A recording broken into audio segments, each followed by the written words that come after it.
Si mati ada meninggalkan pusaka barang kemas. Waris-waris nak jual barang kemas tersebut supaya hasil jualan boleh bagi secara faraid. Namun ada seorang waris, dia tak nak jual sebab dia sayang.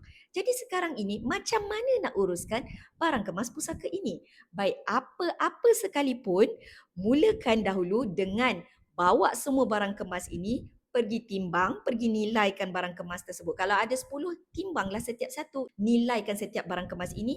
Kemudian, berapakah hak faraid setiap waris faraid bagi setiap barang kemas ini?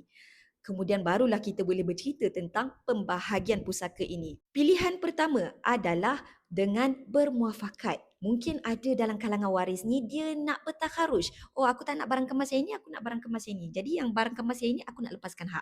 Ataupun mungkin ada waris lelaki yang cakap, aku tak nak barang kemas ni, aku orang ambil lah. Maka dia melepaskan hak faraid dia kepada waris faraid yang lain. Langkah kedua, melepaskan hak dengan bayaran. Dalam kes ke atas ni, waris lain semua nak duit. Semua nak dari sudut wang ringgit.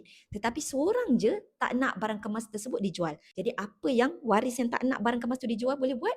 Dia boleh menawarkan untuk beli bahagian faraid daripada waris-waris yang lain. Kita panggil sebagai tebus pusaka. Jadi bila dia dah bayar, barang kemas tu jadi miliknya. Dan pilihan yang ketiga, jika waris tak ada kemampuan untuk tebus pusaka atau semua waris ni tak nak barang kemas, dia just nak dalam bentuk wang ringgit, maka juallah barang kemas tersebut, hasil jualan bahagi secara faraid. Nasihat saya, walau bagaimana sayang tuan-puan ke atas sesuatu pusaka, janganlah sehingga menafikan hak faraid waris-waris lain. Dan bagi pemilik barang kemas, sekiranya tuan-puan nak pastikan barang kemas tersebut diwarisi insan tertentu supaya ianya tidak menjadi punca perbalahan waris-waris tuan-puan di kemudian hari, hibahkan barang kemas tersebut selagi berkemampuan. Elakkan pusaka bertukar puaka. Kita jumpa di video seterusnya.